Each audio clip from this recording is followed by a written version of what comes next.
Hello everyone, आज की मेरी ये वीडियो टीचिंग मॉडल्स पे है। तो आइए पहले हम समझते हैं मॉडल्स होते क्या है। मॉडल हिंदी भाषा में अगर हम समझें तो मॉडल का अर्थ होता है प्रतिरूप, नमूना या फिर प्रारूप तैयार करना। किसी भी वस्तु के निर्माण से पहले उसकी एक रूपरेखा तैयार की जाती है और उसे लोगों के बीच में पेश किया जाता है ताकि उस वस्तु अथवा उत्पाद के प्रति लोगों की क्या राय एवं प्रतिक्रियाएं हैं इसे प्राप्त किया जा सके। मॉडल का प्रयोग तो लगभग सभी क्षेत्रों में किया जाता है, जैसे कि फैशन, उत्पादन, विनिर्माण इत्यादि। इन सभी क्षेत्रों में मॉडल अलग अलग होते हैं, परंतु उसे तैयार करने के पीछे का कारण समान होता है।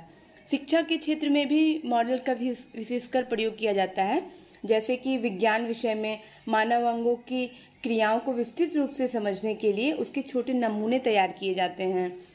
अर्थात किसी बड़ी इमारत या वस्तु को प्रदर्शित करने के लिए उसे छोटे आकार में प्रस्तुत करना ही प्रतिमान कहलाता है। यदि हम दूसरे शब्दों में देखें तो मॉडल का अर्थ आदर्श भी है। किसी व्यक्ति विशेष को आदर्श मानकर उसे मॉडल के रूप में प्रयोग किया जाता है। ऐसा व्यक्ति जिसकी तरह हम बनना चाहते हैं, जिसके मार्गदर्शन से हम अपने जीवन को बेहतर बना सके। मॉडल एक विस्तृत योजना है जिसके माध्यम से पाठ्यक्रम की रूपरेखा तैयार की जाती है तथा शिक्षक शिक्षण में प्रतिमान का प्रयोग शिक्षा को प्रभावी बनाने के लिए करता है। शिक्षण का व्यापक उद्देश्य है शिक्षा प्रदान करना, लेकिन इस उद्देश्य को प्राप्त करने के लिए अलग अलग मार्ग अपनाए जाते हैं जिन्हें हम शिक्षण प्रतिरूप कहते हैं। शिक्षण प्रतिरूप मूल रूप से दो प्रकार के होते हैं। एक प्रशिक्षक केंद्रित। आइए हम देखते हैं इसके अंतर्गत क्या है। यह शिक्षण का परंपरागत दृष्टिकोण है। इसमें शिक्षक का अधिगम, प्रक्रिया, सामग्री, गति पर पूर्ण नियंत्रण रहता है। अर्थात शिक्षार्थी शिक्षक पर निर्भर रहता है।